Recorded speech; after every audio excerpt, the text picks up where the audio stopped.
Boa tarde. Estou aqui administrando a nossa comunicação no WhatsApp, falando com o notebook e na esperança que você esteja aí nesse momento ao vivo participando com a gente desse encontro, desse diálogo. Realmente é um mundo novo para todos nós. Eu sou Luciano Sattler, sou membro do Comitê de Educação da Associação Brasileira de Educação à Distância e também do Comitê de Educação Básica da Associação Brasileira de Educação à Distância. Quero trazer uma palavra de saudação a você que pode assistir ao vivo ou que vai assistir isso em outro momento. Eu espero que você esteja com saúde, protegido, bem cuidado, assim como os seus queridos. E a você que pode ficar em casa, se puder, fique em casa, se proteja. Aos que não podem ficar, vocês possam estar protegidos no seu trabalho tão essencial nesse momento. Eu quero dizer a vocês que é um prazer, a ideia é ser um diálogo mesmo, falar sobre transformação digital nas instituições educacionais, nesse cenário que eu estou chamando de educação pós-pandemia. Essa minha apresentação está disponível no LinkedIn e você pode ir lá se conectar comigo, vai poder baixar isso a qualquer momento. Transformação digital nas instituições educacionais. Eu preparei para nós hoje da seguinte maneira. Primeiro, nós conversávamos um pouco sobre a sociedade da informação, como que essa crise do Covid-19 vem acelerar, né? Alguns chamam de aceleração do futuro, eu prefiro aceleração da cultura, que é um conceito mais presente aí no mundo acadêmico. Depois nós vamos falar sobre design de experiências de aprendizagem. Vamos falar sobre transformação digital nas instituições educacionais e sobre empreendedorismo intensivo em conhecimento. A ideia é poder colaborar, seja com você como profissional, como mantenedor, dono de escola, de instituição educacional, com as organizações, com a nossa sociedade como um todo, porque todos nós vamos precisar nos repensar para esse momento novo que entramos agora, finalmente chegando no século XXI, porque o século XXI ele realmente inicia agora, uma mudança de época, né? E não apenas uma mudança de tempo. Sociedade da informação, eu vou receber aqui perguntas via WhatsApp para a gente poder conversar no final, e a ideia é que a gente possa ter uma interação e vocês vão perceber o tempo todo aí caminhos para vocês aprofundarem nas informações disponíveis. Né? Tem links e tem indicações bibliográficas também, eu sempre vou falar com vocês. Primeiro, o que é a sociedade da informação? Nós tivemos a sociedade agropastoril, quando o poder estava na propriedade da terra, isso veio aí até a sociedade industrial, mais ou menos no século XVIII, século XIX, que realmente entramos para valer no poder da sociedade industrial, e tivemos, então, da metade do século XX para cá, a chamada Sociedade da Informação começou a se formar, e no período pré-internet, com a presença dos computadores chegando nas empresas, nas indústrias, e aí no pós-internet, com a disseminação do computador, a presença das redes sociais, e esse momento agora que nós estamos atravessando, que é um momento de mudança exponencial, trazida aí pela internet. Significa que se nós buscarmos hoje quem são os homens e as mulheres de maior influência e de maior poder econômico na sociedade, são aqueles que dominam essa questão da internet, das redes sociais, da automação, da inserção da tecnologia no nosso cotidiano. Então, nós hoje, guarde isso bem, porque é a base de tudo que nós vamos falar sobre transformação digital. Nós estamos na sociedade de informação, que é uma sociedade em tudo, praticamente tudo, diferente da sociedade industrial que nós tivemos até a metade do século XX. Ou seja, tem uma frase até de um autor punk que falou isso aí algum tempo atrás: o futuro já chegou, a única questão é que o futuro está mal distribuído. O futuro está mal distribuído. Mas o futuro já chegou. em alguns lugares a gente percebe. Ontem nós tivemos o primeiro voo espacial conduzido em parceria com uma empresa privada na história da humanidade. Então, o futuro está aí, as coisas estão acontecendo, ele só está mal distribuído em um lugar ou outro, mas o futuro já está aí, e o futuro tem a ver com esse presente que é a chamada sociedade da informação. A sociedade da informação, ela tem alguns conceitos fundamentais para que nós possamos nos localizar e trabalhar dentro dela. Primeiro, a desintermediação. Ou seja, o autor, o Benkler, que eu indico para vocês, e esse livro está disponível na rede, para quem puder, quem quiser ler. Tem uma tradução em português que não está completa, mas ele está completo em inglês na rede. Fala sobre desintermediação. Essa é uma característica da sociedade da informação. Ou seja, por exemplo, as redes sociais. A ideia de você poder publicar nas redes sociais sem ter ninguém no meio, só a empresa que está provendo o serviço e gratuitamente, porque você está pagando por seus dados, né? Isso é um sinal de desintermediação. Você poder fazer streaming de música, podcasts, vídeo, tudo isso são sinais de desintermediação. Quando um músico pode lançar a sua música diretamente no serviço de streaming, isso demonstra que uma série de intermediários, inclusive a loja que vendia o CD, o distribuidor, a gravadora, uma série de intermediários entre o músico, o artista e quem consome a arte, né, quem aprecia a arte, caíram por terra. Esse é o fenômeno da desintermediação. Isso na educação tem um impacto grandioso, basta ver o volume de professores que assumem que a sua sala de aula agora é o YouTube. O YouTube, os professores youtubers, né, que passam a exercer a sua docência no YouTube sem a intermediação da escola, sem a intermediação da sala de aula física. E aí a pergunta que fica para nós, e é uma pergunta-chave para você trabalhar a transformação digital, em qual é o seu posicionamento na cadeia produtiva da sua área, da área que você atua? Qual é o seu posicionamento? Se você tem um posicionamento de intermediador, você está num mau posicionamento. Você tem que mudar o seu posicionamento. Outra característica da sociedade da informação é a chamada cultura da participação. Aí o professor Clay, que tem esse livro, é um dos livros dele, ele é do MIT, eu aconselho a leitura, Criatividade e Generosidade no Mundo Conectado. Então, nós estamos em um mundo que tem uma abundância de conteúdo. O conteúdo hoje, nunca na história da humanidade, nós tivemos a produção de conteúdo, a mistura de conteúdo, quer dizer, eu pego um conteúdo e transformo em outro conteúdo, parte do antigo, parte novo, ou parte de dois antigos, o que for, que é chamado mash-up, né? Nunca na história da humanidade que você teve tanta produção de conteúdo novo, tanto mash-up de conteúdo, de mistura de conteúdo, tanta distribuição e armazenamento num volume, numa velocidade inéditos na humanidade. O conteúdo hoje é commodity. Nós temos um volume de conteúdo à nossa disposição muito abundante. E isso vai aumentar agora, porque as grandes incorporações de internet estão produzindo sistemas de tradução simultânea. Então, você vai poder assistir uma palestra ou ler um texto em outra língua, até chinês, e vai ser automaticamente traduzido para o português. Então, se hoje, porque quando você fala de conteúdo na internet em português, ele não é nem 1/5 do conteúdo disponível na internet no mundo. Imagine só. E quando nós tivermos esse conteúdo com a possibilidade de tradução, significa que o volume do que nós vamos ter acesso vai ser muito maior.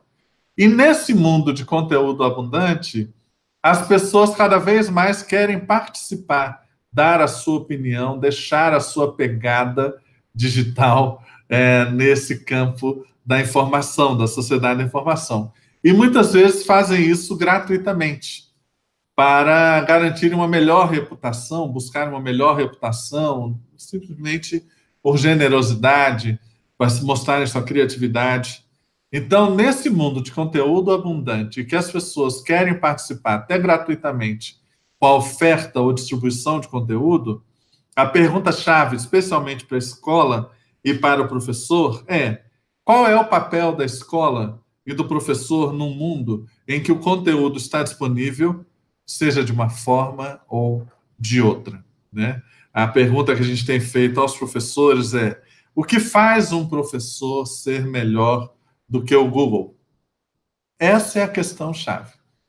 Se o meu aluno achar que o Google é melhor para a sua aprendizagem do que eu, então eu preciso mudar a minha forma de atuação como professor. E aí a questão-chave é: o que o Google, que é basicamente uma lógica de robô, né, robótica, software inteligente, só que não é robótica e hardware, né, é robótica com uso de software, o que torna um ser humano melhor do que um robô? Nós temos que lembrar que é a questão da emoção, né? É a questão de como que eu estabeleço uma relação de confiança entre mim e o meu aluno. Como que eu vou mostrar para esse aluno que eu acredito nele? Porque quando eu demonstro ao aluno que eu acredito nele, ele estabelece uma relação de confiança muito mais forte comigo. E certamente ele vai preferir se relacionar comigo, vai aprender melhor comigo do que com o Google. Uma outra questão é: eu tenho que estar constantemente me atualizando, porque certamente o Google vai trazer coisas mais novas, coisas que eu até não sabia. Mas eu vou ter condições de colaborar com o meu aluno para que ele possa concatenar as coisas que o Google traz de uma maneira mais aprofundada, mais criativa, mais relacionada com os clássicos e, especialmente, que ele não caia nas chamadas fake news. O Google traz muita informação, mas nem todas as informações são as melhores ou as mais verdadeiras informações. Então, o papel do professor, na verdade, ele é fortalecido nesse momento, mas você tem que ter condições de fazer uma aula e uma relação cada vez mais dialogada com o aluno que vai consultar o Google ou qualquer outra ferramenta de busca e que estabeleça uma relação emocional de confiança com esse aluno e que você tenha um conhecimento, especialmente do seu contexto e dos clássicos, para levar o aluno a um outro patamar de conhecimento que o Google sozinho hoje ainda não consegue, né? Uma outra palavra, um outro conceito-chave para a sociedade da informação é a chamada geração internet. Esse livro do Don Tapscott, altamente recomendável. A Hora da Geração Digital, como os jovens que cresceram usando a internet estão mudando tudo, das empresas aos governos. E lá ele vai falar, inclusive, sobre educação. Porque a internet, ela vem mudar o mundo do trabalho, ela muda a escola, ela muda o relacionamento humano. Esses dias saiu uma notícia no site de pesquisa muito importante nos Estados Unidos, Pew Internet Research, falando que no ano passado, 40% dos casamentos heterossexuais nos Estados Unidos aconteceram entre pessoas que se conheceram por meio da internet. Softwares de relacionamento, redes sociais. Então você imagina, se a internet é capaz de mudar até a forma como as pessoas passam a se amar, começa a mudar a amizade, olha como que a internet está nos servindo nesse tempo de distanciamento social. Imagina o que ela está fazendo no mundo do trabalho e na escola, né? Nós temos uma escola ainda majoritariamente organizada para a chamada sociedade industrial. Tanto as nossas aulas, o nosso material didático, ele é organizado dessa forma, como o nosso pensamento ainda é organizado para uma escola da sociedade industrial, e a nossa arquitetura da escola também é pensada dessa forma. Então, a lógica da sociedade industrial na escola diz que todos devem aprender as mesmas coisas, do mesmo jeito, ao mesmo tempo. É a sala de aula como uma linha de produção industrial, essa padronização do processo, né? O pior é que hoje, até mesmo na educação à distância, no ensino superior, especialmente, nós temos muitas instituições replicando a lógica da sala de aula industrial na educação à distância, com um excesso de padronização de material didático, uma gestão pouco participativa, não permite o pensamento criativo, porque centraliza todo o processo de decisão em um só lugar, é só ali que pensa, na sala de aula não, na escola, no outro estado, em outro lugar, não. Então, essa centralização que vai contra a gestão participativa é a lógica da sociedade industrial presente, até mesmo numa coisa que deveria ser inovadora, que é a educação à distância. Esse tipo de pensamento, de gestão, é chamada de gestão taylorista, essa gestão focada na linha de produção industrial. Isso já foi ultrapassado há muito tempo, até na indústria, pelo toyotismo, que ainda não é bom, e hoje não se fala mais nesse tipo de gestão, especialmente quando nós caminhamos até para a indústria 4.0, e a própria indústria tem que se reinventar para se permitir o chamado pensamento crítico e a criatividade na linha industrial. Então, precisamos mudar a escola, a pandemia veio acelerar isso agora, sairmos dessa lógica de uma escola da sociedade industrial para uma escola que atenda à sociedade de formação, e aí tem vários conceitos relacionados a isso, que não vai dar para tratar aqui hoje, talvez em outro momento. Eu disponibilizei para vocês esse artigo meu, que saiu há algum tempo num livro da ABED, Associação Brasileira de Educação à Distância, O Aluno e a Sala de Aula Virtual, em que eu comento um pouco sobre esse perfil desse novo aprendente, o que é aprender na sociedade da informação. Basta dizer que é uma abordagem na metacognição e também de criação de sentido, de significado na vida do aluno e de autoavaliação constante. Essa questão do sentido, ela é fundamental. Vocês vão ver um pouco mais à frente por quê. Na prática, nós temos que pensar a nossa escola, a universidade, nós estamos formando para qual mundo? Né? Isso aqui foi uma adaptação minha do relatório de desenvolvimento mundial de 2019. Se vocês clicarem, apontarem o seu celular aí para esse QR Code à direita, vocês vão poder ir direto lá no relatório, está em inglês, mas nesse relatório mostra que as forças da automação que estão definindo o mundo do trabalho. Ou seja, nós temos empregos que estão desaparecendo por causa da automação, nós temos empregos remanescentes em setores antigos, e nós temos novos empregos em setores novos, né? Então, nós temos que parar de formar pessoas para empregos em vias de desaparecimento. Nós temos que formar pessoas, e aí mais do que emprego, é para o trabalho em setores que vão permanecer. Quem vai permanecer vai ser transformado pela tecnologia, vai ser transformado pela sociedade da informação. Mesmo empregos e trabalhos muito antigos vão ser transformados pela sociedade da informação, pelo uso intensivo em tecnologia. E os novos empregos que surgem, que é onde eu acho que quem trabalha hoje em escola e instituição de ensino superior deve ter uma ênfase maior de ter pelo menos 2, 3 cursos focados nessa área. Né? Isso aqui significa o quê? Quando nós falamos de tecnologia, hoje, o automóvel é uma prótese, né? O óculos é uma prótese que amplia o trabalho humano. Né? Então, nós temos aí tecnologia que amplia, temos tecnologia que potencializa, e alguns já falam de tecnologia que substitui não só na automação, mas até na chamada inteligência artificial, que nós vamos falar um pouco mais à frente.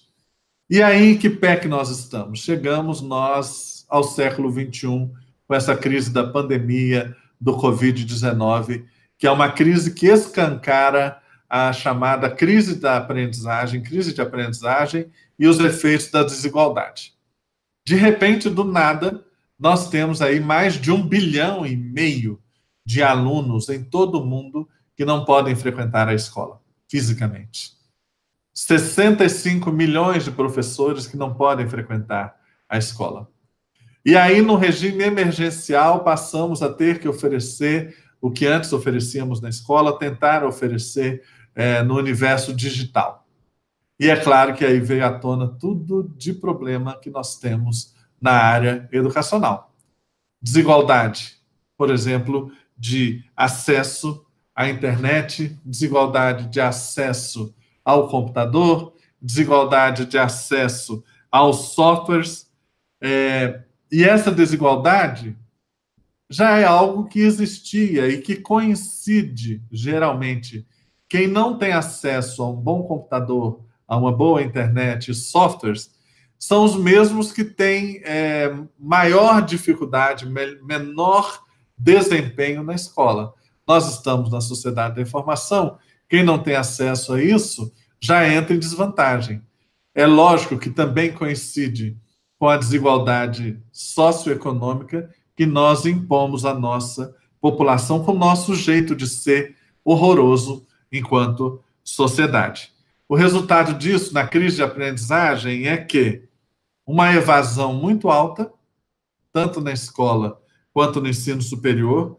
Os alunos terminam as etapas, seja o ensino fundamental, o ensino médio ou o ensino superior, não tendo um bom desempenho de aprendizagem, um desempenho insuficiente, com péssimos resultados em leitura e pensamento matemático, que são a base para aprender todas as outras áreas do campo, ou todos os outros campos do conhecimento, não desenvolve o pensamento crítico com o nível necessário. Muitas vezes nós estamos formando no ensino médio analfabetos funcionais, pessoas que não conseguem compreender um texto em profundidade e nem conseguem produzir um texto da forma adequada. Essa crise de aprendizagem, ela veio agora escancarada como uma bofetada no nosso rosto nesse momento de atendimento emergencial remoto, em que nós temos milhões de professores, gestores públicos fazendo grandes sacrifícios para tentar diminuir o prejuízo dos alunos na oferta de aulas e conteúdos à distância, e, é claro, com todas as dores de fazer isso num prazo exíguo e nem sempre contando com os recursos adequados, nem na escola, nem nos sistemas, e muito menos nas famílias dos alunos a quem nós prestamos serviços. Na educação pública, então, a situação ficou mais do que dramática. Ainda não sabemos o que vai acontecer ao final desse ano de 2020. A situação é grave, mas eu vou te dizer, ela já vinha grave. Já vinha grave. Quem sabe agora que ficou escancarada a situação, a gente realmente se organize com o poder público, com as organizações, com o terceiro setor, para realmente mudar essa situação, que passa primordialmente por capacitação docente, capacitação dos alunos e capacitação dos funcionários e gestores, e dar um jeito de disponibilizar os recursos para todo mundo, valorização da classe docente para isso. Temos desafios diferentes? Na educação superior brasileira, ainda temos um acesso abaixo do que pode se comparar aos nossos vizinhos latino-americanos. Deveríamos ter o dobro da população universitária.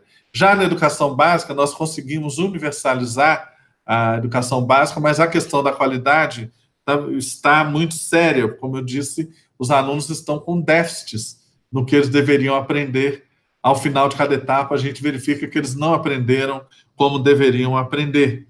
Então, a discussão sai do conceito constitucional de desafio de direito à educação para chegar ao direito à aprendizagem. Não é só garantir que o aluno esteja na escola, mas garantir que os alunos aprendam realmente o que eles devem aprender. Isso tem acontecido, essa crise da aprendizagem tem acontecido no mundo inteiro, foi objeto de um relatório do Banco Mundial há cerca de 2 anos, 3 anos atrás, e nos pede que a gente possa ter um novo design das experiências da aprendizagem, tanto na educação básica como na educação superior. O Fórum Econômico Mundial publicou, no final do ano passado, se eu não me engano, esse relatório chamado Escolas do Futuro, definindo novos modelos de educação para a chamada a indústria 4.0. Né?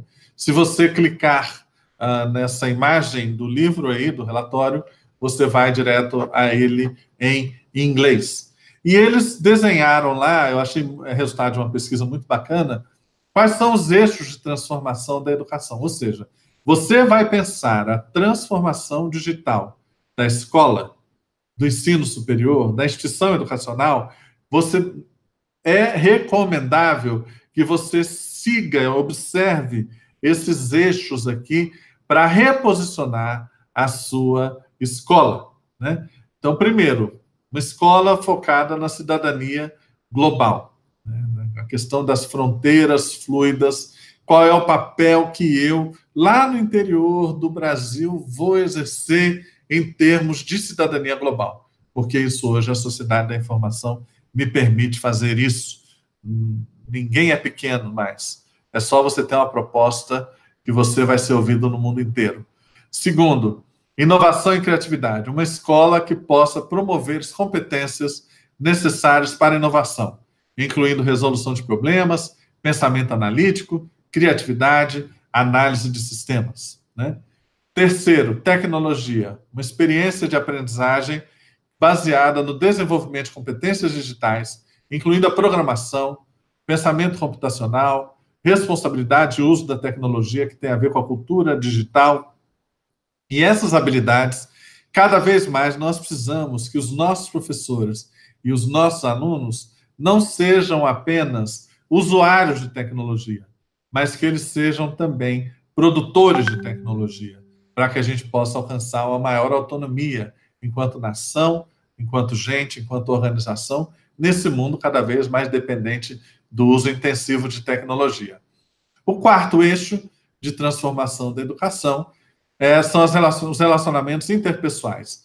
Uma experiência focada em inteligência emocional, interpessoal, que inclui empatia, cooperação, negociação, liderança e conscientização social. Cada vez mais as pessoas, eu ouvi isso aqui de um colega da Sucesso Minas, cada vez mais as pessoas são contratadas pelos que sabem e são demitidas pelo que elas são. A pessoa não sabe conviver, não sabe interagir, não tem inteligência emocional, vai ser difícil se encaixar no mundo do trabalho. Né?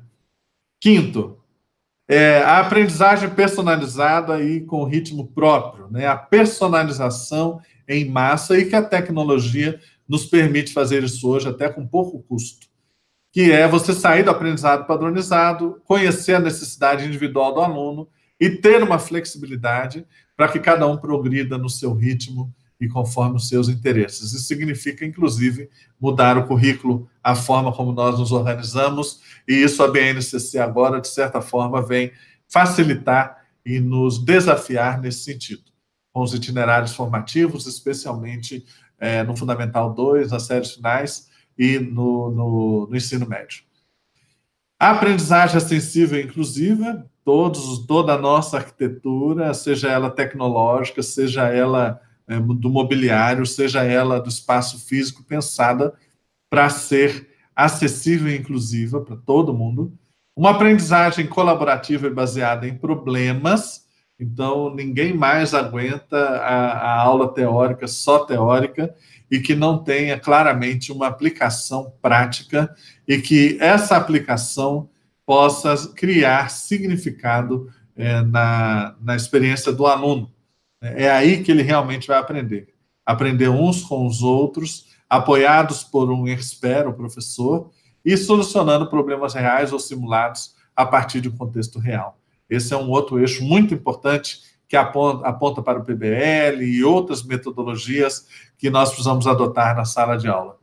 E é lógico, a aprendizagem ao longo da vida e orientada para os alunos, o lifelong learning, ninguém mais pode parar de aprender em momento nenhum. Não importa o título que você tem, se você é doutor, pós-doutor, todos nós temos que aprender o tempo todo e sempre. Na chamada economia digital, que é parte da sociedade da informação, como eu disse, a ênfase é na metacognição e organizar a escola ao redor do STEM, ou seja, ciência, tecnologia, engenharias, artes e matemática. Artes aí é o saber fazer, né? E os dois conceitos-chave do lifelong learning, ou seja, aprender por toda a vida, que é o reskilling e o upskilling. O reskilling é: eu já me formei, já trabalho, já estou no mercado de trabalho, já tenho uma certa idade, estou na minha idade, mas eu vou aprender coisas novas. Isso é um espaço importante para nós, como escola, pegar esse público que precisa continuar a aprender e aprender coisas novas. E o upskilling, que é aprender dentro da área que eu já sei, mas aprender de uma forma mais abrangente e mais profunda. Isso aqui aponta, inclusive, para uma escola ou para uma instituição de ensino superior que vai funcionar praticamente com um regime de assinatura, como é o Netflix, porque ninguém mais poderá deixar de aprender o tempo todo. O LinkedIn já tem algum serviço até nesse sentido. Deixando claro que eu não recebo verba de ninguém que eu comento aqui, viu, gente? Eu não tenho contrato com ninguém, eu só dou exemplos para ajudar você a buscar depois mais informações, tá? E aí, é claro, nós hoje estamos vivendo essa entrada súbita no mundo da educação à distância, e aí é muito interessante ver as pessoas com as discussões as mais básicas, né? Eu digo básicas porque a educação à distância pós-internet, nós já temos 25 anos de pesquisa, um material muito extenso, mostrando o que funciona, o que não funciona, o que deve ser observado, e as pessoas, às vezes, neófitas, não consultam essa base, então estão penando aí com algumas coisas muito básicas que fazem na sua prática de EAD. No design da EAD, nós temos que levar em consideração esse contínuo, ou seja, o que é assíncrono, ou seja, não é ao mesmo tempo, e o que é síncrono. O que é presencial, o que é à distância. E o à distância vai ser online, vai ser impresso, vai ser entregue em outro suporte. Como será isso? Então, quando é síncrono e é presencial, nós estamos falando de ensino presencial. Qualquer coisa no meio dos dois é blended learning.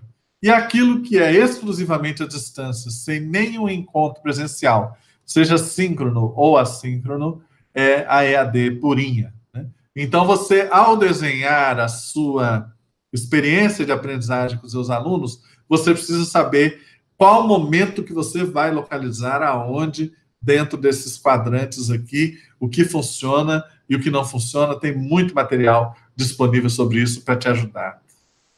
Lembrando quais são os erros mais comuns da EAD, inclusive erros hoje muito presentes, especialmente no ensino superior, na prática da EAD. Quais são os erros? Achar que é só material didático. É o pessoal conteudista. Aí deixa toneladas de material didático, de leituras, de vídeos, o que for na internet, e esquece o aluno na Sibéria digital, abandonado no mundo digital por materiais didáticos, e fala assim, ó, aprenda sozinho, né? O outro achar que é só games. Ah, não, vamos criar um game. O game vai aprender tudo no game. O game é legal, mas só game não vai funcionar. Ele tem que estar associado a outras coisas. Só inteligência artificial também ainda não é a resposta para tudo. A inteligência artificial, ainda nós não chegamos na inteligência artificial, nós estamos em momentos anteriores à inteligência artificial, que é o chamado deep learning, machine learning, chatbots, sistemas tutores inteligentes, conversacionais, mas ainda não é a inteligência artificial. É importante depois, talvez, ter um momento para a gente discutir isso em outro momento, mas também só deixar o aluno com a máquina hoje é um equívoco muito grande. E o outro, deixar aluno, só aluno com aluno, ou seja, não, o próprio aluno ensina com o aluno, peer-to-peer, essa é a resposta, vamos por aí. também não funciona. Todos esses modelos carecem de um erro, sofrem de um erro comum. Eles tentam alienar a figura do professor. E aí são instituições, inclusive, que precarizam o trabalho do professor. Toda vez que você tira o professor da relação de ensino e aprendizagem, você está cometendo, em maior ou menor escala, algum desses erros que eu estou mencionando aqui e outros. Né? E não adianta, não, o professor está lá. Tá, mas você coloca um professor para atender 1.000, 1.500 alunos e dá 4 horas de aula para ele, é a mesma coisa que nada. Né? Então, aí a precarização do trabalho do professor, que nós vemos presente em muitos casos hoje de EAD, e que empurra para esses erros, o que gera uma evasão, e de fora, que o aluno sai muitas vezes do curso sem aprender nada do que deveria, ou muito pouco do que deveria, com resultados muito insatisfatórios. Né? Feita essa introdução, entenda que é uma introdução, chegamos realmente naquilo que, porque essa introdução ela é base para a transformação digital. O que é transformação digital? Hoje nós temos as organizações que alguns falam que são a Data Driven Organizations, Tech Driven Organizations. Eu prefiro trabalhar com o conceito de Human Driven Organizations, ou seja, uma organização que coloca o ser humano no centro do processo, mas que trabalha com os dados e com a tecnologia de uma maneira estratégica, seja mudando os seus modelos de negócios, seja incorporando tecnologia e as decisões baseadas em dados nas suas atividades de meio, seja aplicando as metodologias de design de usuário para entender que em todos os pontos de contato dos alunos e suas famílias com a escola, com a instituição de ensino superior, eu tenho a tecnologia e decisões baseadas em dados para atender da melhor forma e da forma mais humana possível, mesmo que seja usando apenas tecnologia. Então, quando nós falamos de transformação digital, ela é possível hoje por causa do aumento da capacidade da rede, redução dos custos dos produtos de tecnologia, mais conteúdo pode ser acomodado na infraestrutura da internet. Isso está mudando cada vez mais o cenário de qualquer tipo de organização, não apenas as organizações educacionais. Então, ao falar de transformação digital, eu quero chamar a sua atenção. Não entre na onda do Data Driven Organizations, do Tech Driven Organizations, procure o The Human Driven Organizations. Seres humanos capazes de fazer bom uso e uso estratégico dos dados e da tecnologia para transformar a sua organização. E aí nós estamos falando de uma mudança, primeiramente, da cultura organizacional. Eu recomendo fortemente que vocês leiam o livro do Schein, que é Cultura Organizacional e Liderança, em que ele tem esse conceito tão simples e tão profundo da cultura organizacional como um padrão de suposições básicas compartilhadas, que foi aprendido por um grupo à medida que solucionava seus problemas de adaptação externa e de integração interna. A cultura organizacional ela tem aquilo que é visível e ela tem aquilo que é invisível, que são seus pressupostos. E aí existem hoje diagnósticos que você faz para entender a cultura organizacional, que ela precisa ser mudada. E no Brasil, especialmente, esse é o grande desafio, porque nós vivemos em um país que é um país de uma cultura muito autoritária. A gente vem de uma cultura de escravidão, de grandes fazendas, grandes indústrias, que é uma cultura muito autoritária. Isso se vê na política, um excesso de centralização, especialmente nas empresas familiares. Ah, mas foi meu pai que criou isso aqui, sempre funcionou. Olha, eu quero te dizer que não vai funcionar mais. A empresa familiar precisa mudar. Precisa ter um novo jeito de governança, porque para você fazer a transformação digital, é preciso observar a cultura das boas startups, que é uma cultura mais participativa, todo mundo ganha junto, todo mundo pode opinar e todo mundo tem liberdade, inclusive, para errar. Quanto mais centralizada é a gestão, mais difícil, se não que será impossível, será a transformação da cultura organizacional, que é base para a transformação digital. E aí, nós estamos falando que você vai precisar planejar ou replanejar a sua organização usando essa seguinte, digamos assim, timeline, né?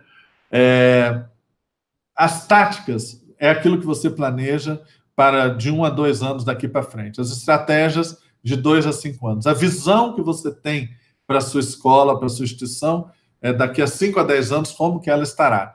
E como que o seu sistema vai mudar daqui a 10 ou mais anos. É claro que mais perto aqui nós temos mais dados, mais evidências, mais certezas, e aquilo que está mais distante nós temos menos dados, menos evidências e menos certezas. Mas você precisa definir isso aqui agora. Olha, para onde que eu acho que o meu sistema vai caminhar? Eu preciso me alinhar a isso. Qual é a visão que eu tenho para a minha organização dentro dessa mudança do sistema? Quais as estratégias que eu vou adotar para tornar realidade essa minha visão? E as táticas que garantem a execução das estratégias que eu estou pensando, né? Você vai verificar primeiro qual é a maturidade digital que você está. Qual é o foco principal do seu negócio hoje?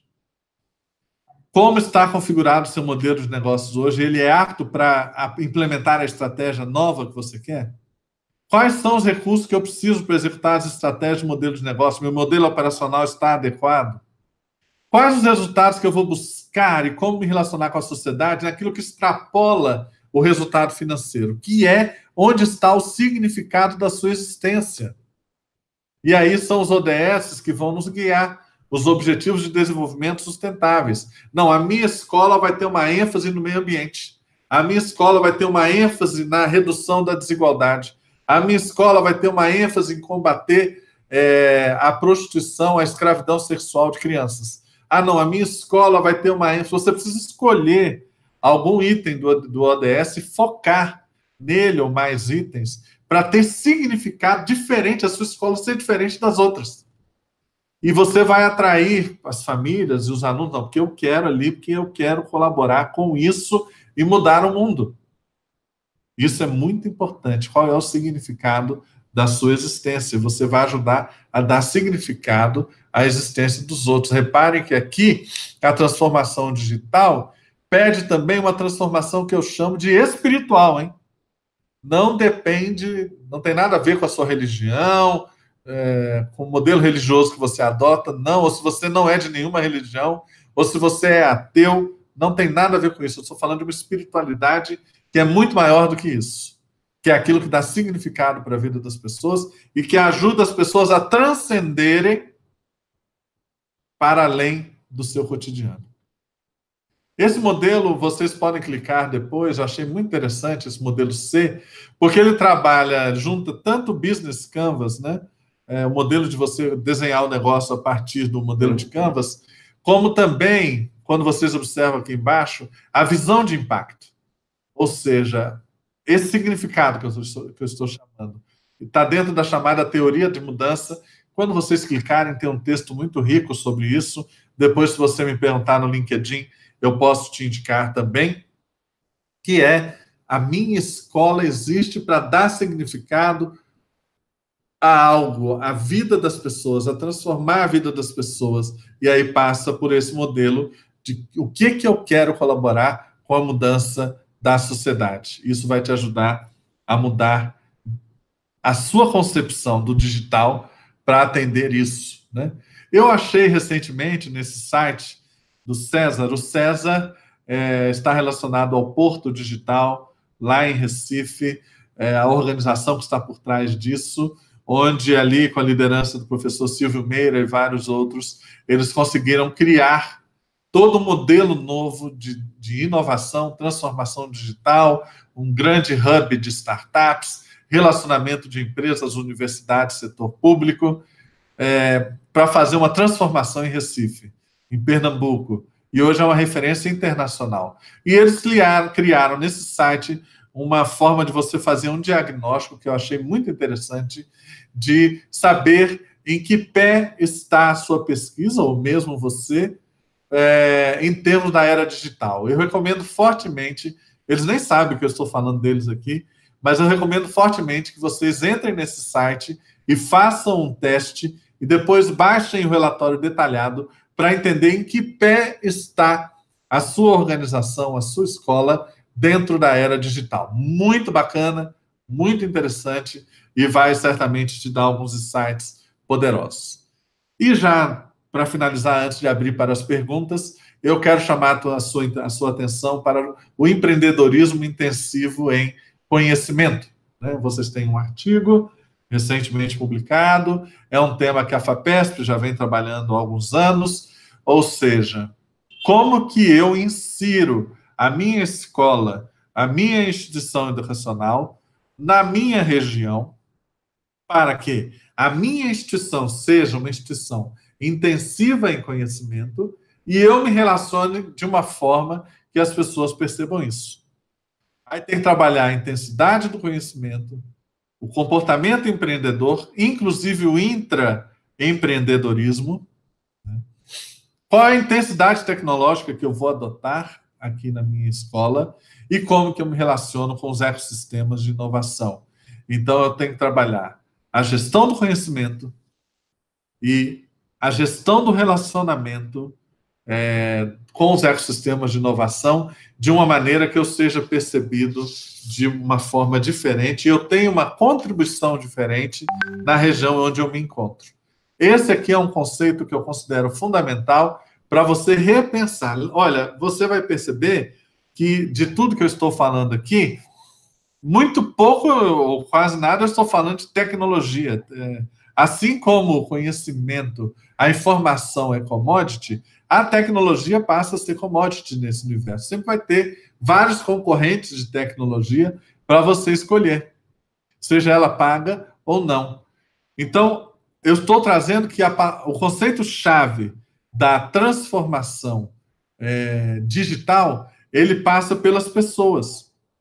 Gente capaz de desenvolver conhecimento, buscar conhecimento novo, contextualizar conhecimento, gente que consiga desenvolver um comportamento empreendedor, seja no intraempreendedorismo, empreendedorismo dentro da organização ou daí para fora, gente capaz de adotar tecnologia e desenvolver tecnologia cada vez com maior intensidade, seja nas suas atividades fim, atividades meio, no seu relacionamento com todos os usuários, todos os alunos, professores, o que for, e gente capaz de estabelecer vínculos com os chamados ecossistemas de inovação. A palavra-chave é gente. Vocês vão observar que eu deixo meu LinkedIn. Se vocês clicarem nesse QR Code, vocês vão aonde eu tenho várias publicações minhas disponíveis para vocês. Para quem é muito curioso, eu deixei alguns recursos adicionais que eu não vou falar sobre eles agora, que eu queria debater um pouco com vocês. Já mande as suas perguntas aí, por favor. Eu publiquei esse artigo recentemente, Educação Pós-Pandemia e a Urgência da Transformação Digital. Isso aqui foi um infográfico que eu fiz recentemente para um debate com o MEC sobre ensino técnico, competências para a economia digital. Você vai clicar, vai poder ir lá. Isso aqui é um artigo que eu publiquei no Estado de São Paulo sobre educação aberta e flexível, um caminho sem volta, os fatores de sucesso a serem considerados para cursos à distância.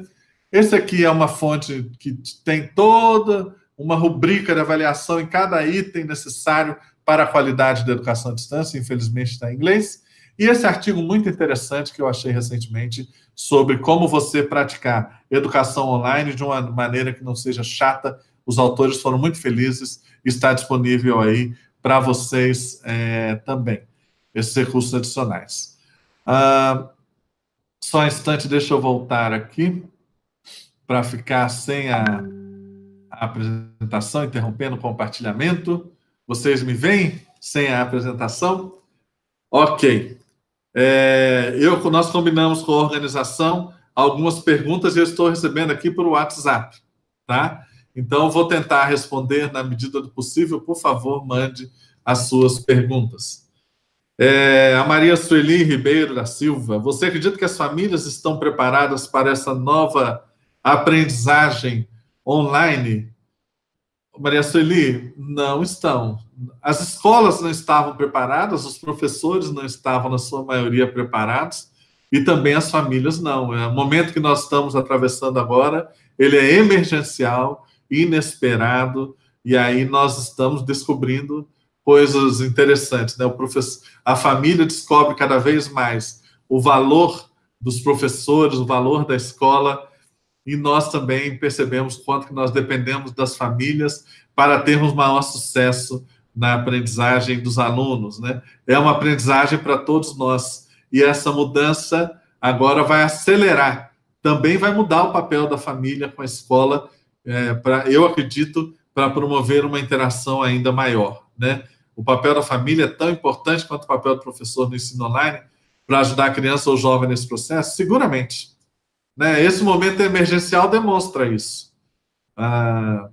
Está muito difícil, não está fácil para ninguém. O que mais circula hoje pela rede são memes de pais e mães, tios, avós, padrinhos, madrinhas, desesperados, porque, olha, aí eu vi um meme esses dias, um pai falando com a professora de segunda série do Fundamental, né, Fundamental 1, e ele dizendo para ela assim: professora, quero dizer que eu acabei de bombar em matemática e a minha esposa também bombou em português. Nós não sabemos responder as questões que você está colocando para o meu filho ou a minha filha de 8 anos de idade, né? Então, assim, vai ser realmente Agora, na sociedade da informação e na mudança, na transformação digital, Sueli, isso aí vai ser fundamental. Como repensar a minha escola para que a família seja uma parte mais ativa do processo das relações de ensino e aprendizagem, né? Eu acho que essa é a pergunta que a gente tem que se fazer daqui para frente. O Elton, como adequar a realidade escolar atual às demandas do mercado? Elton, esquece o mercado. Toda vez que você olhar o mercado, você está olhando para o retrovisor. Olhe para a sociedade da informação. Transformações que vão muito além do mercado. Como muda o relacionamento da família com a escola? Como muda o relacionamento das empresas com a escola? Como muda o relacionamento dos governos com a escola?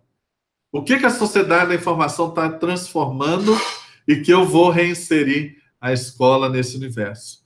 O mercado é muito pouco. E o mercado, geralmente, você vai olhar para o retrovisor. Nós temos que olhar para frente. Por isso, eu aconselho a você pesquisar mais. Eu estou à sua disposição sobre essas mudanças tectônicas que a sociedade da informação está trazendo para nós. Alanara Pinheiro, tem como apontar ou confiar onde fontes já apontam quais profissões se extinguirão? Olha, Lamara, tem. Existem vários relatórios em português ou no exterior que apontam as profissões, ou pelo menos os segmentos que vão passar por maior redução das profissões. Eu posso te indicar algumas, me escreve no LinkedIn que eu mando para você. Mas eu já posso te dizer o seguinte: quem está numa profissão que depende de trabalho repetitivo e pouco pensamento criativo, provavelmente você vai estar numa profissão que será extinta. Tudo aquilo que puder ser feito por um robô, será feito por um robô. Então, você precisa estar em algo que exija um pensamento crítico, mais elaborado, humano, e que o robô ainda não faz. É isso que você precisa estar e eu preciso estar, né? A Lilian Soares, como criar ou propiciar uma educação de equidade para as comunidades e povos tradicionais sem acesso às condições básicas de saneamento básico, sinal de internet e entre outras dificuldades? Lilian, excelente pergunta, né? Eu estou falando, a crise do Covid, ela escancarou as nossas mazelas. Então, nós agora queremos falar que um aluno precisa ter acesso à internet, e ele mora numa casa muito precária e que não tem saneamento básico. Quer dizer, se quer se proteger do vírus, ele consegue. Quanto mais poder acompanhar esse universo digital, nós estamos vendo aí pouquíssimos alunos que conseguem acessar o que os governos estão heroicamente tentando oferecer, né? Então, assim, As comunidades tradicionais, povos tradicionais, eu vou te falar, nós temos um grande desafio hoje, e é o mesmo desafio de quem mora em um grande centro, numa periferia mais empobrecida.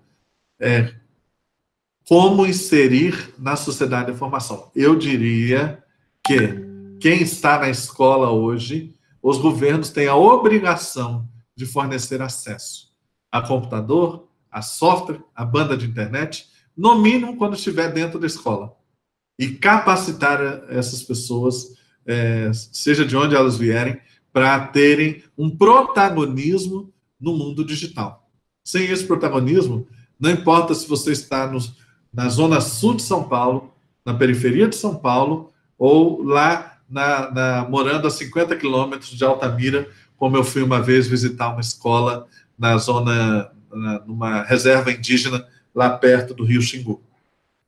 E não importa onde você esteja, se você não consegue ter um protagonismo no universo digital, você vai ter, provavelmente, as pessoas vão estar cada vez mais alienadas, marginalizadas dentro dessa sociedade, que é a sociedade da informação. Então, e aí é um papel muito grande do governo e organizações de terceiro setor para conseguir fazer essa inserção. A Joelma Dias, além do currículo já existente na educação brasileira, não seria possível inserir conteúdos básicos sobre tecnologia para preparar e incentivar os alunos? É isso mesmo, Joelma. E se você observar a BNCC, isso já está posto. À medida que nós implementarmos a BNCC, essa questão da cultura digital, pensamento computacional, já está presente como uma competência geral na BNCC. Ela é um eixo que deve estar presente em todas as outras unidades curriculares. Pode olhar na BNCC que isso está lá.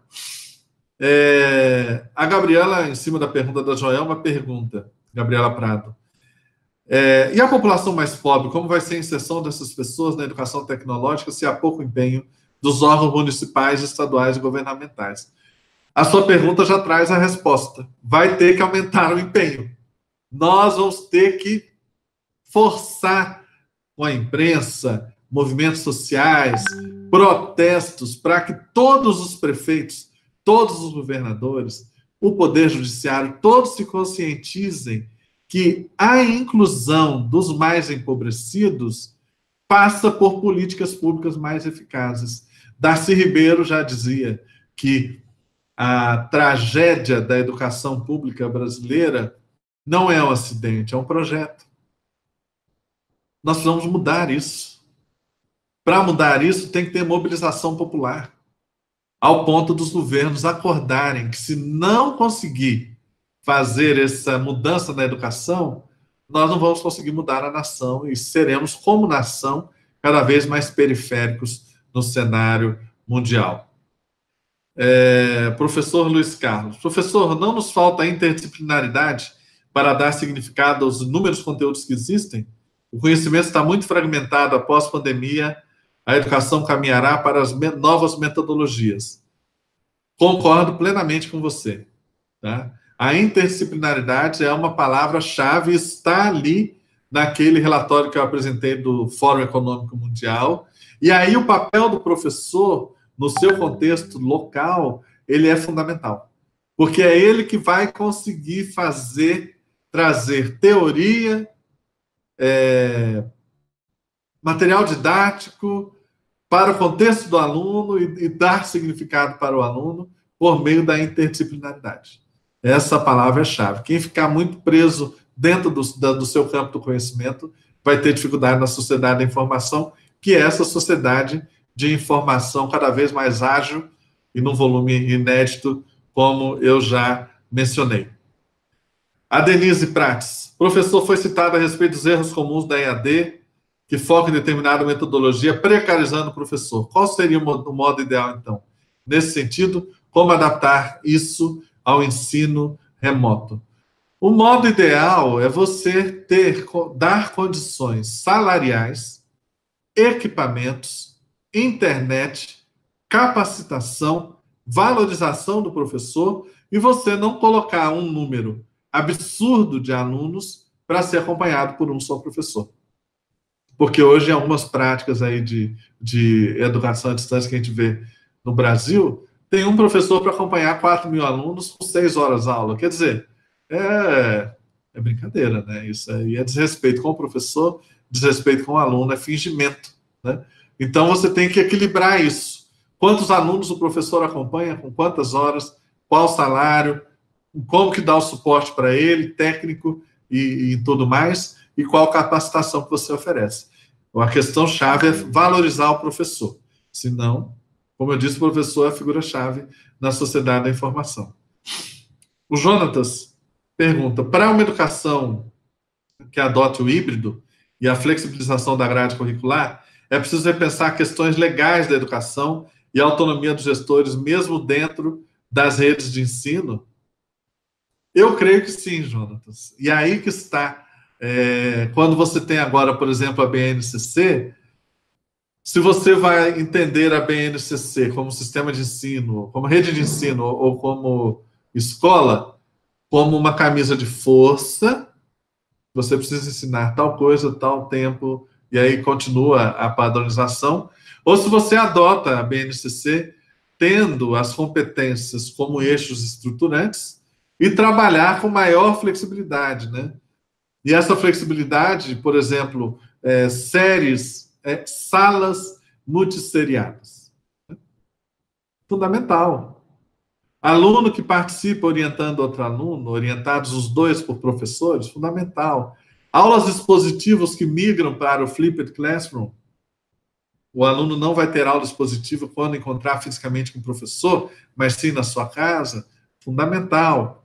Então, essa flexibilização, que é a flexibilização tanto de grade curricular, mas principalmente da forma como a matriz curricular é trabalhada, é fundamental. Porque, como eu disse, a personalização é um dos eixos da transformação digital na educação, né?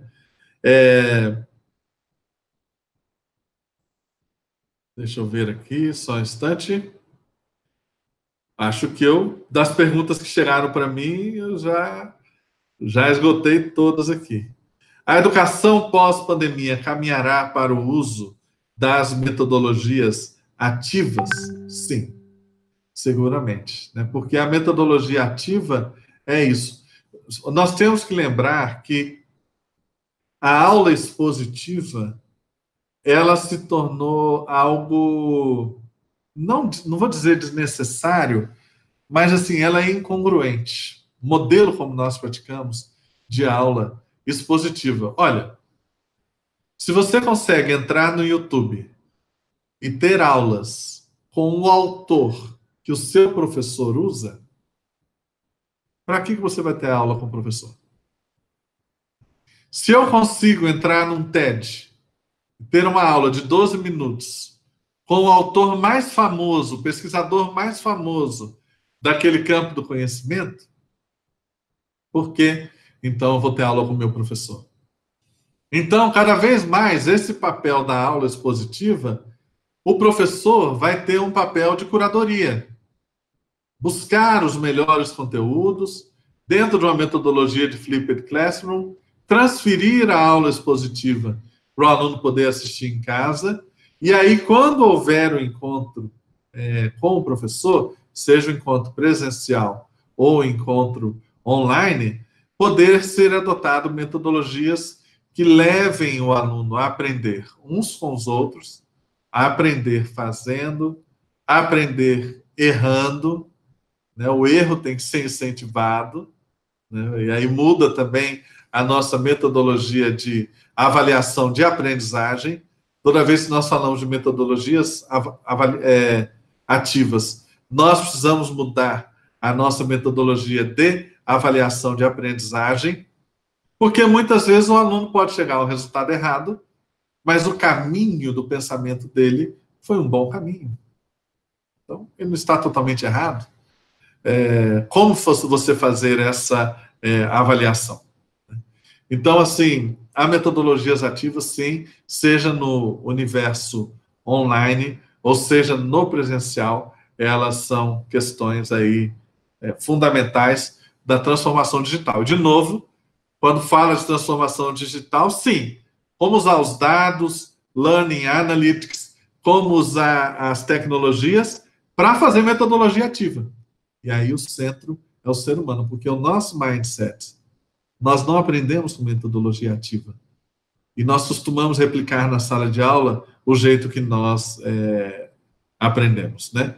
O professor Onishi mandou aqui, de que forma esse gap tecnológico de informação e formação entre os países nos afeta e afetará? O que fazer para reduzir ou eliminar essas diferenças?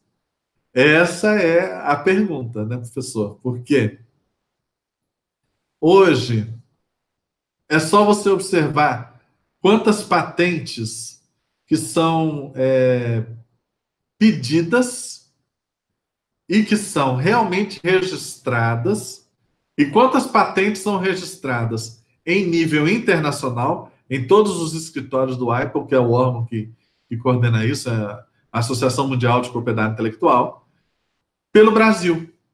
O Brasil hoje não responde, eu creio que nem por 2% das patentes registradas em nível internacional no mundo. Isso demonstra que nós estamos numa posição muito incômoda em termos de produção e adoção de tecnologia de ponta no Brasil. É só ver o que nós estamos passando agora com a questão da importação de respiradores para os hospitais. Não há capacidade industrial instalada para atender plenamente o país. Vacina, produção de remédio, nós acabamos relegando o nosso parque industrial para uma posição muito incômoda de baixa intensidade tecnológica. Só que para mudar isso, você precisa de gente, porque, de novo, eu estou te falando, informação é commodity. Tecnologia é commodity. Hoje nós precisamos de gente nas empresas e no governo, mas especialmente nas empresas, que tenha capacidade de ir num repositório de patentes que está disponível, perceber qual patente que pode ser melhor adaptada em um produto para a realidade brasileira, um serviço. Essa capacidade, esse catch-up, de buscar o conhecimento fora já existente e transformar em conhecimento adaptado à realidade brasileira, é a questão-chave. E isso depende de gente bem formada, gente formada dentro da área de STEM, como eu já disse. Mas não só STEM, mas gente de humanas que entenda de STEM, para poder fazer um uso crítico disso. E se nós não corrermos, que nós já estamos muito atrasados nessa questão, nós vamos ficar cada vez mais distantes dos vencedores dessa corrida tecnológica. E isso tem impactos, inclusive ambientais, impactos de dependência, impactos de pobreza, aumento de pobreza e desigualdade. Para transformar a nossa nação, essa aí é uma questão chave. Nós vencermos. Tá? Tem um conceito em inglês que é o catch-up. Eu dar um salto usando tecnologia já existente e transformar esse conhecimento aplicado, produtos e serviços, à realidade da nossa nação. Eu pergunto à organização, eu creio que a nossa conversa está agendada, nós temos mais 7 minutos. Eu ainda não estou com mais nenhuma pergunta aqui no meu WhatsApp. Se você quiser mandar mais alguma pergunta, mande agora, por favor. Chegou mais uma, coisa boa. Como patentear e registrar os nossos trabalhos, pesquisas acadêmicos e escritos nessa sociedade da informação e transformação digital? Ô, Lilian, para quê? Para que patentear? Para que proteger? Se eu estou te falando que nós estamos dentro do conceito da cultura de participação, se você é professora, a não ser que você esteja desenvolvendo uma pesquisa numa tecnologia de ponta e que você queira patentear essa tecnologia, o restante não vale a pena você registrar, você proteger, você esconder. Porque o professor cada vez mais será valorizado pela sua reputação. E a reputação você conquista disponibilizando coisas, angariando audiência, mostrando que você é boa em alguma coisa, que você sabe algo mais, que você tem as fontes adequadas, que você é confiável. Porque no universo abundante de informação, quem vai se sobressair é quem é capaz de perceber qual é a melhor informação. E como gerar a melhor informação com a melhor informação. Então, eu te aconselho, a não ser que você esteja aí, seja uma pesquisadora, realmente, tecnologia de ponta, linha de frente aí de tecnologia, não se preocupe em patentear, em esconder livros. Olha, se você puder disponibilizar para o público, melhor. Você vai aumentar a sua reputação, se for coisa boa, e você vai valorizar o seu trabalho profissional como professora e como pesquisadora. Eu sou muito adepto, inclusive, de recursos educacionais abertos. Eu acho que a nossa salvação no Brasil é trabalhar cada vez mais com recursos educacionais abertos, uma interação entre setor público e setor privado, porque a carência é absurda, né? Então, não preocupa, não em patentear, não. Abra o seu conhecimento, publique o seu conhecimento, divulgue o seu conhecimento, e você vai só valorizar a sua escola e você nessa sociedade aí da informação. Temos mais alguma pergunta? Ok. Temos aí 5 minutos, 4 minutos. Eu quero te agradecer a você que teve a paciência de estar conosco aqui, seja ao vivo ou em outro momento que você for assistir. Eu quero me colocar à sua disposição no meu LinkedIn, sou facilmente encontrável, sou professor. Nós, da Associação Brasileira de Educação à Distância, realizamos congressos. É claro que esse ano a pandemia nos inviabilizou um pouco nesses congressos, mas nós temos congressos, encontros nacionais, congresso internacional. O site da ABED tem muito recurso à sua disposição. Temos livros publicados gratuitamente. Você que quer criar uma estratégia aí para entrar nesse mundo da internet, na educação online, temos muita coisa que a gente pode te ajudar. Temos uma revista científica, você pode enviar artigos. Então, entre em contato, se associe à Associação Brasileira de Educação à Distância e você vai ser muito beneficiado em participar de uma comunidade de pesquisadores e professores interessados em fazer avançar a chamada educação aberta e flexível, que é o caminho que a sociedade da informação nos aponta. Se você tiver alguma dúvida, vai no meu LinkedIn, se conecte comigo, mande perguntas, não deixe passar e eu vou poder tentar colaborar ou pesquisar o que eu não souber para poder a gente construir junto esse conhecimento, tá? Quero agradecer aí a organização da EduTech, são 2 dias de muita informação, eu já tive retornos que ontem foi excelente, muita gente gostou de passar o dia conectado, tendo essa aprendizagem, né? Isso que nós estamos fazendo, essas lives, está sendo fundamental agora, nesse momento, até para a gente atravessar a pandemia com uma boa saúde mental, perceber que nós temos futuro e que a gente pode construir um novo futuro a partir dessa tragédia que hoje se abateu sobre nós, enquanto nação, enquanto mundo, enquanto educadores, tá? Talvez uma palavra final é o seguinte: o momento é muito oportuno para você que quer sair da sua zona de conforto, para você que não tem medo de aprender, para você que quer fazer diferença, para você que acredita em um mundo melhor. Eu, do meu conhecimento, da minha experiência de vida, eu estou convicto que nós estamos passando por uma transformação que é mais do que digital. É uma mudança de nível espiritual. É uma mudança de época e que, se nós queremos sobreviver como sociedade, nós vamos precisar mudar a sociedade. Mudar a maneira como nós lidamos com o meio ambiente, mudar a maneira como nós nos relacionamos, mudar o jeito da nossa sociedade para ser mais inclusiva, não deixar ninguém de fora, buscar o mais empobrecido, vencermos o racismo, vencermos o preconceito, trazermos o empobrecido para realmente sair da miséria. Ou seja, é uma mudança de nível espiritual. E o que eu roubo a Deus é que nós tenhamos forças, inteligência, e você junto comigo, eu junto com vocês, a gente possa, como educadores, transformar o nosso país. Muito obrigado. Desejo sucesso a vocês. Deus abençoe vocês.